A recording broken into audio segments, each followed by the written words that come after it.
Okay, continuing on with the beauty of ethics, we are in the second part of chapter 7. The second part is entitled The Ancient View, Guardians and Traitors in War and Peace. In the old way of thinking, social justice had two distinct and, in fact, conflicting meanings, and yet people accepted that you needed both understandings of social justice, or else you would fail to maintain a civilized order. Moreover, the balance between these two conflicting approaches was felt to be very difficult to achieve. It would always take a certain art, a bit of luck, plus a healthy dose of divine intervention to pull it off. A third presence in life and society was thought to be necessary, in other words, simply to reconcile the first two ways. You couldn't just so easily find someone to blame when society was troubled, as we managed to do, because this third force was felt to be a pure gift. Even the wisest policymakers couldn't guarantee its operation. I guess we would dismiss the pre-moderns as superstitious, but they were right in admitting how rare healthy political order actually is. There is an element of mystery as to why such peace is attained by some societies and not by others. The first two main approaches to social justice was simply the idea that people in society should get their just deserts. Criminals should be caught and forced to confront what they've done and punished neither excessively nor with a craven timidity. People who work hard and play fair shouldn't wind up as the servants of people who never try or who manage to cheat big. Talent and effort and virtue should be recognized and rewarded. People should respect their elders, and the laws of society should be fair, honorable, and not malevolent or wrongly burdensome. Society should be peaceable, not caught up in pointless foreign wars, and the government should be chaste in its appetites, sophisticated in its diplomacy, and humble in its total approach to ruling the polity. The government should serve the people honorably and in truth.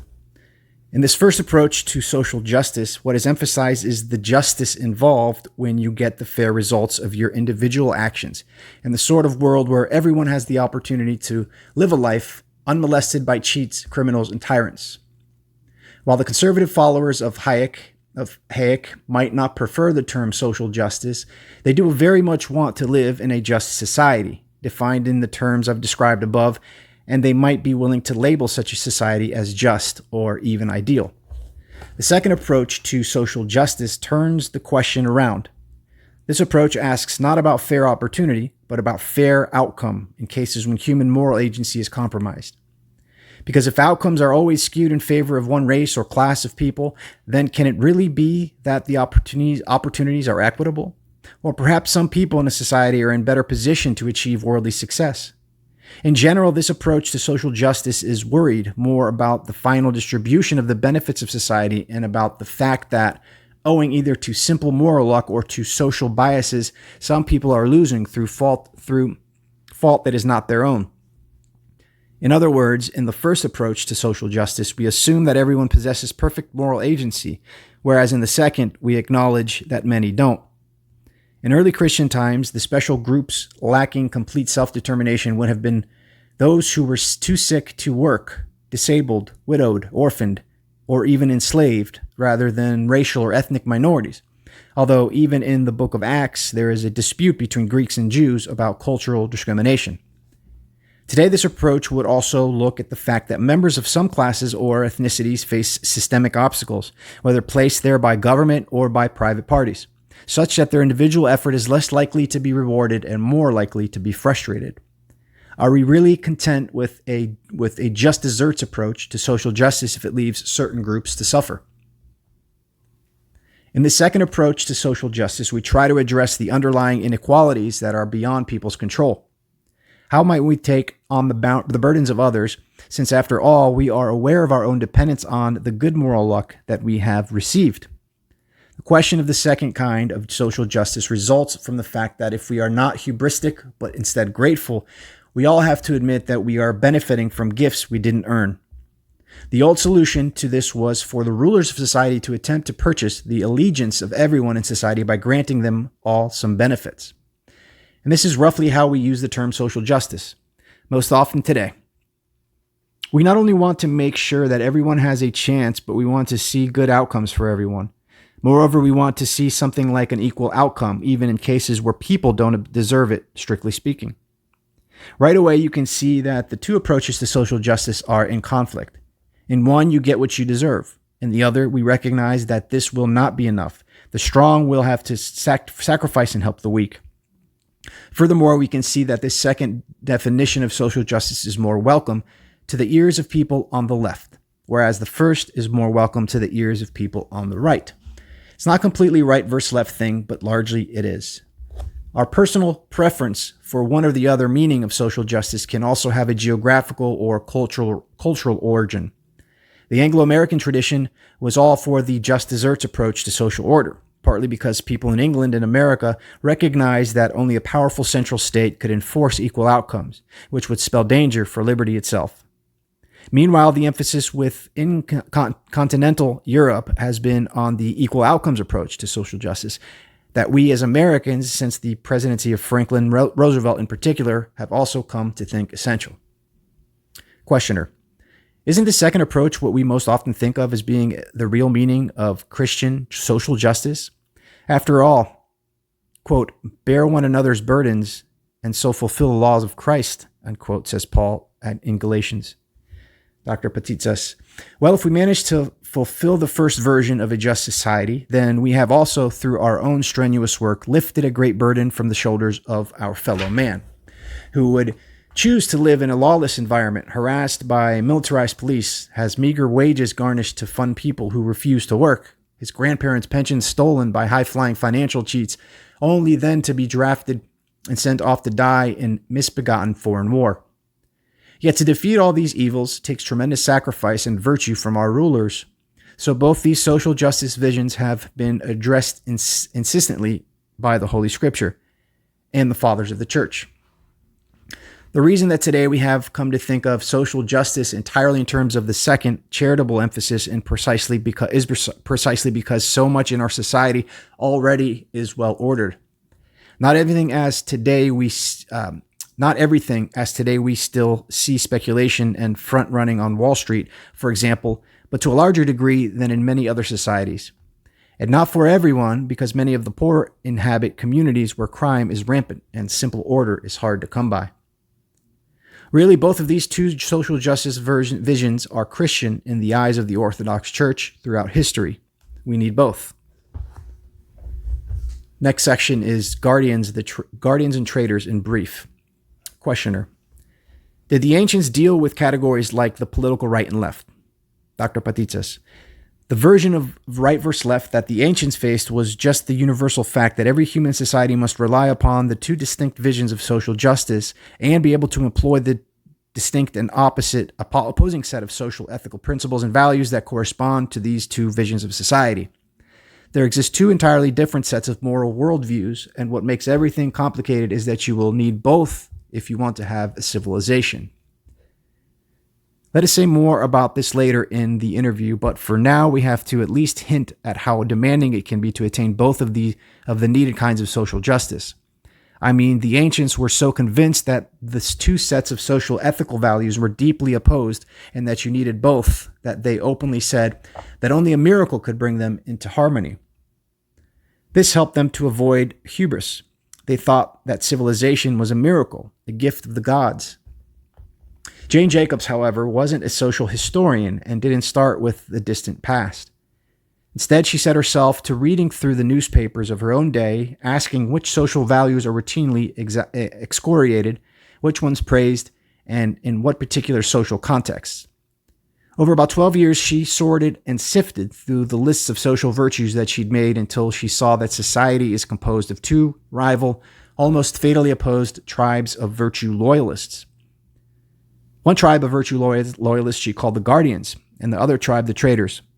The Guardians have the vital task of protecting and administering territory, while the Traitors are the producers and merchants.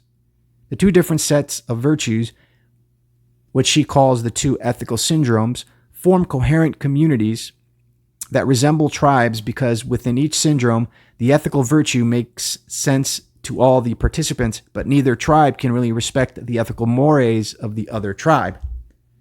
For example, Guardians adhere to tradition while Traitors pursue innovation, and often both of these tribes secretly or openly despise the other side for being either too flighty, the Guardian view of the traders, or too stodgy, the trader view of the Guardians. But that is just one example. Each syndrome has at least 10 or 20 of its own unique moral values, and each of these values is considered by the other side to be literally immoral.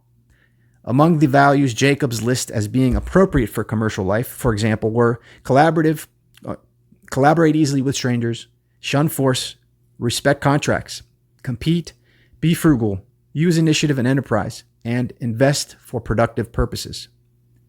In order to produce a culture of merchants who can seize their opportunities and generate prosperity, these values have to be enshrined and raised to an all but absolute level within the trader syndrome. Guardians, meanwhile, will succeed at their tasks of defense and protection only if they reject these very values, even find them morally repugnant. Guardians have their own differing set of social ethical values. These principles are necessary for the work of governing and defending territory. These include commands like shun trading, exert prowess, be ostentatious, be obedient and disciplined, adhere to tradition, be fatalistic, and others. And again, it seems to be part of each syndrome that its members secretly or openly regard the other set of virtues as being, in fact, not moral at all. Guardians tend to regard trader values as wrong, as perhaps weak or squishy or self-serving. And traders tend to regard guardian values as wrong, as pig-headed, wasteful, dense, and violent. We may have heard of the syndromes from our reading of medieval history, the notion that there were merchants and noblemen and that their interests frequently clashed. But what we might still have missed is the ethical core of each way of life. The two syndromes are actually two competing and irreconcilable visions of what constitutes social justice, not just two different sets of financial interests or occupations. When we read about warriors and merchants in France in the 1400s, we may see that, yes, their jobs were different, but not notice that, more importantly, their ethics were naturally different and diametrically opposed. Jane Jacobs thought that what is actually going on is a civilization, she said, has to solve two fundamental problems. The problem of provision, production, and prosperity on the one hand, but also the problem of governing, policing, and defending itself on the other. In the course of solving these problems, the people who volunteered or been drafted to do these two broad kinds of work develop radically differing sets of values. This happens naturally, bubbling up from the bottom. You just see that to do that task, you have to cultivate the suitable type of values. The sense of morality appropriate to each is existentially and empirically necessary. You can't have entrepreneurs who are inefficient and not frugal.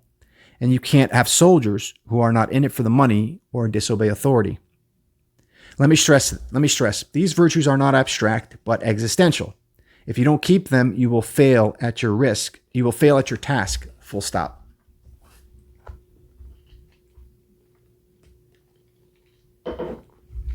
So this next section is entitled A Third Way. But as anyone can see, these two sets of values are implacably opposed. They even generate two radically opposed senses of what social justice is. This is the dilemma. You need both syndromes, but their values are at war. So we reach a dead end very quickly, except Jacobs tells us people improvised as a way through. The solution to the deadlock comes from the arising of a third way of looking at society and the world. Jacobs liked to call this simply the third force. This third way wasn't really about survival in this world at all, Jacobs thought, but it was sui generis. She said we might possibly call this third way by such a name as love or art or gift. But in any case, the third way wasn't about making a living, but about something else entirely. Love, she said, is what can bring two necessary and necessarily conflicting social justice visions into harmony. Jacobs' total argument about guardians and traders and their needing recourse to a third force amounted to a rediscovery of the ancient political philosophy of mankind. The ancients didn't have a third way that could eliminate the differences between the guardian left and the trader right, but rather they invoked a miraculous power that could help people in society to respect both syndromes and bring them together with love. So the ancients weren't as dumb as they looked. At any rate, they weren't as dumb as we are. For we seem to think that you could run a whole society with just one or the other set of two main syndrome values. I mean, it's clear that North Korea is a purely guardian society, resolving everything through obedience and force. While in America, we've got millions of libertarians or anarchists who think you could dispense with the guardians entirely, turning everything over to free enterprise. So the ancients didn't have that monomaniacal myopia that sophisticated intellectuals in the modern world have developed. Let us now return briefly to our two opposing but necessary senses of whether social justice should be defined as just desserts or as equal outcomes. It's clear enough that you need both visions operating in your society, but how? Remember that great dictum from Mount Athos, quote, "Be easy on others and hard on yourself," end quote. In an ideal society, we would blame only ourselves for our own setbacks, in the sense of cheerfully looking for every opportunity to take the responsibility to better our fates, even if we know, in fact, that other people are to blame for holding us down. But we would also be very compassionate towards others in remembering the burdensome influences that are pushing them towards failure. But society is not ideal because almost every person in it is subject to the passions. And then the passions of each individual combine across society in various ways and cause great harm. And thus, many times, when we promote responsibility and emphasize tough love in the right-wing sort of way, we seem to lose compassion. And later on, when we try to exercise compassion as good social democrats, we wind up promoting licentiousness and self-indulgence, with the result that we destroy the character of the very people we wanted to help. We want to have it both ways in America, to fight injustice with a deep and even sentimental sense that we are very nobly battling oppressive forces, but at the same time to believe that anyone can succeed if they try. In a fallen world, however, this coincidence of what are in fact opposites, showing compassion and promoting responsibility, is often hard to come by. I think that in fact it is impossible simultaneously to promote responsibility and compassion unless divine grace and love come to our aid. Thus, the one-sided emphasis on the second approach to social justice, the welfare state approach, has caused a decline in responsibility and, paradoxically, damages the equality of outcome that it claims to seek. The record of the war on poverty is very mixed, not wholly negative, but certainly the successes are mixed up with very great harms inflicted upon the poor. Of course, we can all point to the times in our lives where a little bit of unmerited mercy has been the thing that finally helped us to develop and become more responsible. Somehow, though, you can't build social policy on this insight. You can't square the circle of promoting both responsibility and compassion except through love and uncreated grace. And paradoxes like that are the emphasis of the third approach to social justice, a society that is well-ordered, that balances the first two kinds of social justice specifically because it looks first of all beyond society, to God and to heavenly Jerusalem. In this third approach to social justice, you are very much impressed when people show mature responsibility and thus become successful. However, you also remember that the successful person always did benefit from at least some good luck. But in this third approach, you also don't make a fetish of compassion, since compassion without responsibility would be like giving your child too much candy. Isn't struggle and hardship, figuring things out on your own, even living on a low income, often much better than having someone else tear open our cocoon before we are ready to fly? This, the remembering of our ultimate dependence upon God, the reminding us that we are judged by any other worldly standard, the learning to ask God's help in achieving and then balancing the first two kinds of justice, is the church's contribution to social justice, even more significant than its emphasis on helping the poor. And this is why the church will always be needed, no matter how much charity the political parties distribute to the poor. For even as they do so, they will have difficulty promoting the love that is the key ingredient of a healthy society. Worldly concerns of power and fear will naturally overwhelm these good impulses. Look, sometimes helping the poor is just a worldly thing disguised as a Christian thing. It can be the traders just buying the silence of the poor or trying to make them better customers. It can be the guardians who claim to love the poor, but who distribute benefits only because it brings them votes or shores up social stability. Never mind if the charity program actually makes the poor poorer, for that will only make these unfortunates even more dependent on the benevolent leaders in their party or government.